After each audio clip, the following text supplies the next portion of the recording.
Assalomu alaykum, hurmatli mahalladoshlar. Sizlarning do'stona mehr va muhabbatingiz, qo'llab-quvvatlashingiz va jamoaviy birdamligimiz tufayli bugun bizning mahallamizda yuksak marralar sari bosilgan muhim qadamlar yaqqol namoyon bo'lmoqda. Har birimizning sa'y-harakatlarimiz, ezgu niyatlarimiz va birligimiz yoshlarimizga yangi imkoniyatlar, sifatli ta'lim va obod yashash sharoitlarini taqdim etmoqda. Shu muborak kunlarda birgalikdagi yutuqlarimizni nishonlab, kelajak avlod uchun yorqin va obod mahalla yaratish yo'lida hamjihatlikda davom etishga chaqiraman.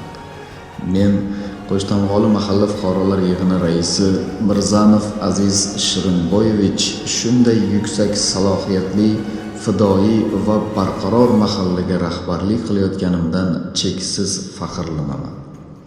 Sizning menga bo'lgan ishonchingiz bu nafaqat mening uchun katta sharaf, balki barcha mahalla ahli oldida ulkan mas'uliyatdir.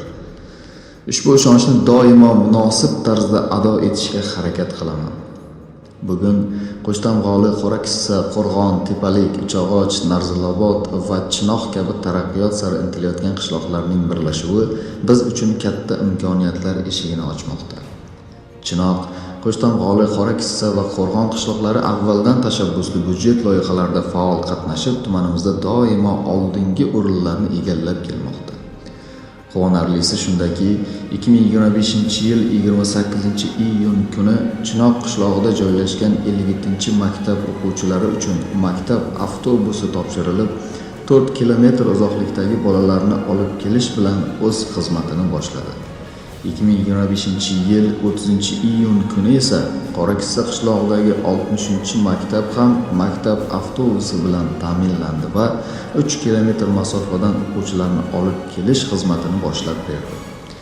Shu o'rinda alohida ta'kidlash joizki, muhtaram Prezidentimiz Shavkat Miromonovich Mirziyoyev rahbarligidagi islohotlar o'z samarasini berib, ularning natijalari endilikda Qo'shrabot tumanining chekka qishloqlarigacha yetib kelmoqda. Qishloqlarimizda amalga oshirilayotgan bunyodkorlik va ijtimoiy infratuzilma ishlari tufayli bugungi turmush sharoitlari shahar sharoitidan deyarli farq qilmayapti. Bu tashabbuslar mahallamizda ta'limga bo'lgan e'tibor, yosh avlodga g'amxo'rlik va kelajakka ishonch ifodasidir.